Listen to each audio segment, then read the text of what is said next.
Ya, Assalamualaikum warahmatullahi wabarakatuh. Kita hari ini akan membahas tentang pengembangan sikap apresiatif seni rupa, seni musik, seni tari, dan seni teater. Ini adalah lanjutan materi dari pertemuan sebelumnya, yang dimana kalian ditugaskan untuk berapresiasi beberapa bentuk karya seni.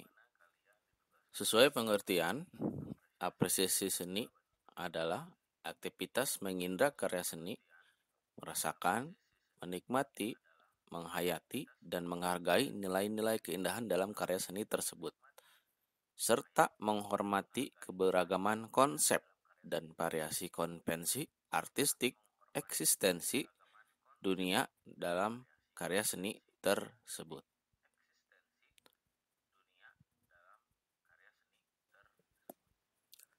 Ya, jika secara teoretik, menurut Brian G. Wilson, dalam bukunya Evaluation of Learning in Art Education, apresiasi seni memiliki 3 domain, yakni 1.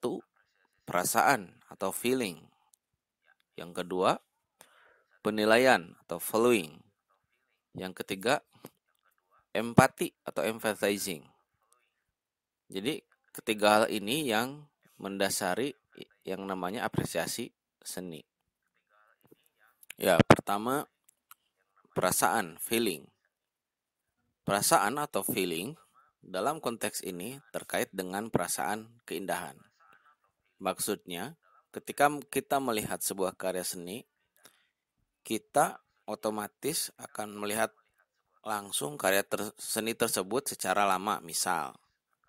Karena dalam hakikatnya, feeling ini terjadi mencampur adukan antara perasaan dengan indera penglihatan kita atau pendengaran kita. Jadi dalam perasaan ini atau feeling ini, kita melihat atau mendengar sebuah karya seni dan pasti penasaran dengan karya seni tersebut. Nah, itu salah satu contoh dari perasaan atau feeling. Yang kedua ada yang namanya penilaian, valuing. Ini adalah lanjutan dari feeling yang tadi. Valuing ini adalah setelah kita melihat karya seni tersebut secara lama atau mendengarkan karya seni tersebut cukup lama, maka akan berlanjut ke dalam yang namanya penilaian atau valuing. Dalam penilaian ini otomatis otak kita atau perasaan manusia itu akan memberikan penilaian bagus atau tidaknya sebuah karya seni tersebut. Tapi biasanya penilaian ini atau valuing ini tetap berlaku, mau itu disukai atau tidak disukai karya seni yang kita lihat tersebut. Yang terakhir ada yang namanya empati, empathizing. Empati atau empathizing ini terkait dengan sikap hormat kepada dunia seni rupa, termasuk terhadap profesi seniman. Banyak sekali profesi seniman yang ada di daerah kita atau di lingkungan kita. Contohnya perupa atau pelukis, pematung, pembuat desain grafis, pengeramik, pendesain, atau dalam seni musik. Banyaklah istilahnya. Nah, dalam hal ini, empati atau empathizing terkait dengan sikap hormat kita. Jadi intinya, empathizing ini otomatis akan muncul setelah kita melakukan dua yang tadi, perasaan feeling atau valuing, dan lahirnya empathizing atau memiliki sikap hormat. Tetap, maupun itu kita menyukai karyanya atau tidak menyukai karya dari seniman tersebut, tetap kita harus bisa mempunyai sikap empathizing atau empati. Jadi kita tidak bisa menjudge atau menghina karya seni dari para seniman tersebut. Jadi intinya, jika kita tidak suka misal dengan karya seni tersebut, ya sudah, kita tidak usah melanjutkan melihat atau mendengar karya seni tersebut. Dan itu salah satu contoh sikap empati atau empathizing. Ya, karena pada hakikatnya semua manusia dianugerahi oleh Tuhan yang disebut dengan sense of beauty atau rasa keindahan. Meskipun relatif, ukurannya tidak sama dengan setiap manusia yang lainnya. Jelas, setiap manusia sadar atau tidak menerapkan rasa keindahan tersebut dalam kehidupan sehari-hari. Misal, kalau kita berbelanja misalnya, atau membeli pakaian, pasti kita akan memilih-milih kira-kira pakaian mana yang pantas untuk kita. Betul? Ataupun kita misalnya ingin membuat rumah, pasti kita juga memantaskan dekorasi, memantaskan bentuk rumah apa yang kita inginkan. Nah, itu adalah salah satu contoh yang namanya sense of beauty. Yang dimana hal ini adalah mendasari kita untuk melakukan penilaian atau apresiasi terhadap sebuah seni. Jadi di sini seni tersebut didasari oleh pemikiran kita, otak kita yang karena sudah memiliki istilahnya dianugerahi oleh Tuhan itu yang disebut dengan sense of beauty. Jadi istilahnya kita bisa belajar memantaskan diri atau bisa memberikan pemilihan bagaimana yang pantas untuk kita, yang pantas untuk dilihat oleh kita, yang pantas untuk dipakai oleh kita. Nah, itu jadi juga bisa menjadi sebuah dasar yang namanya apresiasi seni.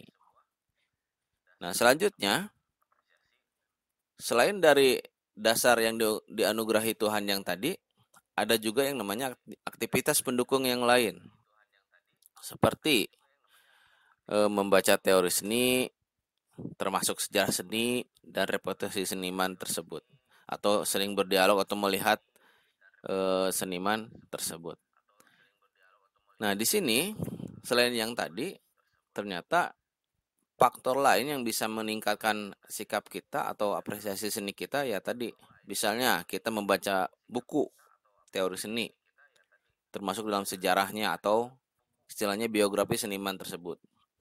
Setelah itu kita misalnya ketemu dengan si seniman tersebut, berdialog, istilahnya bertukar pikiran. Nah, itu juga bisa menjadi tambahan dalam kita berapresiasi seni.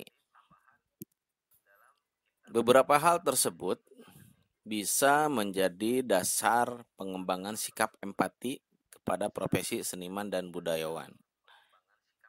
Jadi dalam hal ini, sikap empati tersebut atau istilah menghormati karya tersebut, yaitu asalnya dari yang tadi, ya.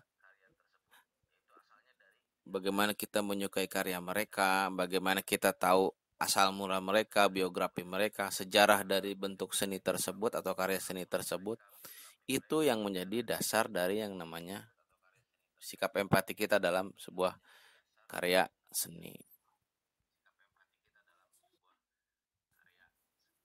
Ya, terakhir kita harus tahu tentang interaksi dan komunikasi efektif dengan lingkungan seni budaya. Nah, dalam pengalaman belajar apresiasi seni ini, kita diharapkan berkembang atau mengembangkan sikap demokratis, sikap etis, sikap toleransi, dan sikap positif lainnya. Di sini contoh dari sikap demokratis adalah perilaku yang tidak bias gender, atau kita akan memperlihatkan penerapan prinsip kesetaraan gender sesama teman dan pergaulan dengan masyarakat seni dan lingkungan pergaulan sosial pada umumnya. Jadi maksudnya sikap demokratis ini kita tidak membeda-bedakan satu sama lain. Jadi dianggapnya dalam lingkungan seni tersebut adalah sama, baik itu secara gender ataupun secara status sosial ekonomi. Selanjutnya ada yang namanya sikap toleran. Ini tercermin ketika kita dapat menerima perbedaan pendapat dalam aktivitas mengapresiasi seni. Pasti balik lagi ya yang tadi, bahwa setiap manusia itu relatif dalam menilai sebuah karya seni. Menurut A misalnya baik, menurut B belum tentu baik. Menurut C apa lagi? Nah, itu harus tumbuh yang namanya sikap toleran dalam seni, ya. Boleh berbeda pendapat, tetapi kita tidak bisa menjudge satu sama lain, karena balik lagi pada dasar seni, apresiasi seni itu relatif, setiap orang itu berbeda-beda. Yang terakhir, sikap etis.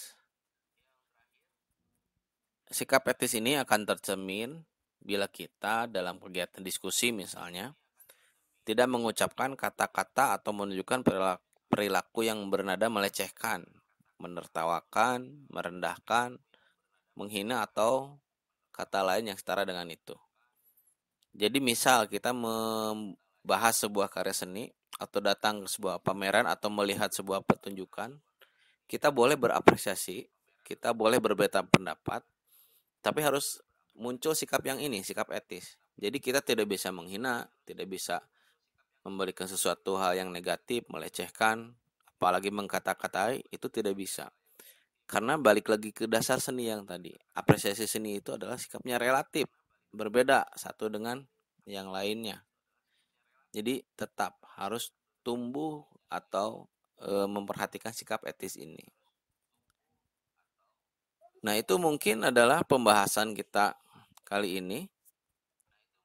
Dalam hal ini, kalian Bapak harapkan bisa mengerti tentang apresiasi seni dan bisa mulai berapresiasi seni. Ya, untuk pertemuan kali ini ada sedikit bonus dari Bapak, yaitu tidak ada tugas ya. Hanya saja kalian diwajibkan untuk komen dengan format nama kalian dalam kurung kelas kalian, agar Bapak bisa memantau kalian yang sudah mengikuti pembelajaran hari ini. Ya, ingat, dikomentari saja di kolom komentar dengan format nama kalian dalam kurung kelas kalian. Ya. Terima kasih. Pertemuan kali ini Bapak cukupkan. Wassalamualaikum warahmatullahi wabarakatuh.